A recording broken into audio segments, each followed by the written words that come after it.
கள்ளக்குறிச்சி மாவட்டத்தில் மண்வள பாதுகாப்பு பயிற்சி மூலம் மகசூல் பெருக்கும் விவசாயிகளை பற்றி விவரிக்கிறது இந்த சிறப்பு செய்தி தொகுப்பு.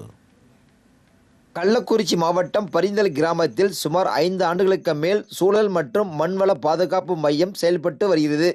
மண் வளமாக இருக்க, மக்கள் நலமாக வாழ வேண்டி வி வடிவத்தில் குழி வெட்டி அதன் இரு பக்கங்களிலும் மேலிருந்து கீழாக மண்ணை செதுக்கி எடுத்து சேகரித்து மண் பரிசோதனை செய்து என்ன பயிர் செய்யலாம், எந்த உரம் இடலாம் என இம்மையம் விவசாயிகளுக்கு தொடர்ந்து வழிகாட்டியாக இருந்து வருகிறது.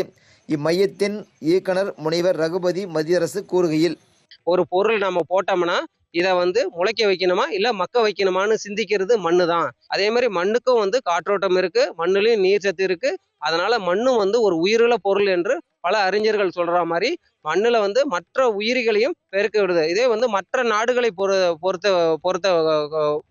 பொறுத்தவரை நம்ம நாட்டுல என்னன்னா மண் மிகவும் வளமாக உள்ளது. இதை சொல்லலாம். ஏன்னா பல நாடுகள் இன்னைக்கு வெளிநாடுகள்ல இருந்து மண்ணை இறக்குமதி செஞ்சு அதுல பயிரிட பாக்குறாங்க. ஆனா நமக்கு இறைவன் அருட்கொடையால நமக்கு மண் வளமான மண் இருக்கு. மனிதரின் உடலை பரிசோதித்து ஆரோக்கிய வாழ்விற்கு என்ன மருந்து மாத்திரைகள் சாப்பிட வேண்டும் என்பதை போல மண்ணை பரிசோதித்து அதன் பலத்தை பெருக்கி விவசாயத்தில் அதிக மகசூல் பெற என்ன உரம் இடலாம் என விவசாயிகள் எங்களுக்கு மிகவும் இது பயனுள்ளதாக இருக்கிறது என்று கூறுகிறார்கள். அப்போது அவர்கள் கூறுகையில், போன வருஷம் இதே மாதிரி சார் பார்த்துட்டு பயிர் நல்லா இல்லை, இந்த இடத்துல சொட்டையாக இருக்குது, இந்த இடத்துல கரும்பு வளர்ச்சியாக இருக்குது, இந்த இடத்துல பள்ளமாக இருக்குது சார், எள்ளு வச்சுக்கிறோம் ஒரு ஏக்கரில் மட்டமாக இருக்குது சார் அப்படின்னு கூப்பிட்டு காட்டினேன். திருப்பி கரும்பு வச்சுக்கிற இடத்துலையும் கூப்பிட்டு காட்டினேன். காட்ட உடனே அவர் மண் மருந்து எடுத்துகிட்டு போய் மண் வளத்தில் செக் பண்ணி இந்த உரத்தை கொண்டு இந்த இடத்துல போடு, நல்லா உனக்கு வெள்ளாமை வரும் அப்படின்னு சொன்னார். அதை போட்ட பிற்பாடு இப்போ கடந்த முன்ன காலத்தோட இப்போ காலம் நல்லாவே வெள்ளாமை வருது சார். அவர் கொடுக்குற உரம் போட நான் பயன்படுத்திக்கிறேன். நான் கரும்பு பயிரிட்டேன்.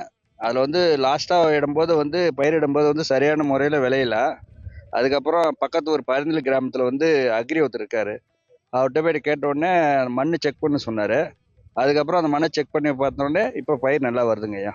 டிடி தமிழ் நியூஸ் செய்திகளுக்காக கள்ளக்குறிச்சி மாவட்ட செய்தியாளர் என் முருகேசன்.